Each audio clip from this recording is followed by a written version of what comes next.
The morning sun beat down on the military base as Lieutenant Morrison strutted past the firing range, his polished boots clicking against the concrete.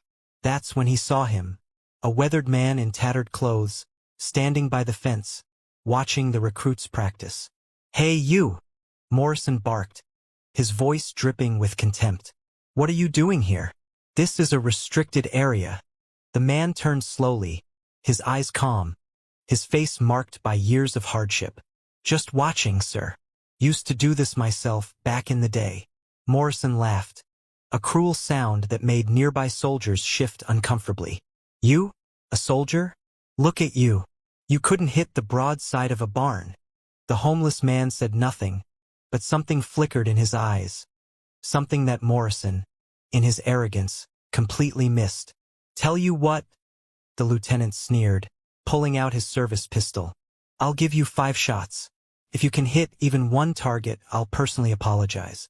But when you fail, you leave this base and never come back. Deal?" The man hesitated, then nodded once. Slowly, deliberately, Morrison handed him the weapon, and the gathered crowd of soldiers grew silent. Some looked away, embarrassed by their commanding officer's cruelty. Others leaned in, sensing something was about to happen. The homeless veteran took the pistol, and for the first time in years, felt its familiar weight in his hand. Memories flooded back. Baghdad, Kandahar, missions he could never speak about, brothers he'd lost, skills he'd mastered in blood and fire. He raised the weapon, his hand steady as stone despite years of living on the streets. Bang! Dead center. Morrison's smile faltered. Bang! Another perfect hit. The lieutenant's face went pale. Bang! Bang! Bang! 5 shots. 5 perfect bullseyes. Not a single waver. Not a single miss. The man never even blinked. The firing range fell into stunned silence. The homeless veteran lowered the weapon, checked the safety, and handed it back to Morrison with the same calm dignity he'd shown from the beginning. "Captain James Mitchell," he said quietly. "U.S. Army Special Forces.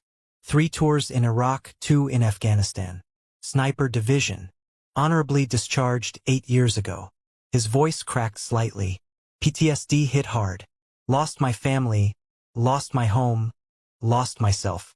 But I never lost my training, sir." Morrison stood frozen, the color draining from his face as recognition dawned. He'd heard stories about Captain Mitchell, a legend in the Special Forces, a man who'd saved countless lives, whose precision under pressure was unmatched. And here he was, broken by the very system that had once celebrated him, humiliated by someone who should have been honoring his service. One of the older sergeants stepped forward, tears streaming down his weathered face. "Captain Mitchell? Sir, we heard you'd." He couldn't finish.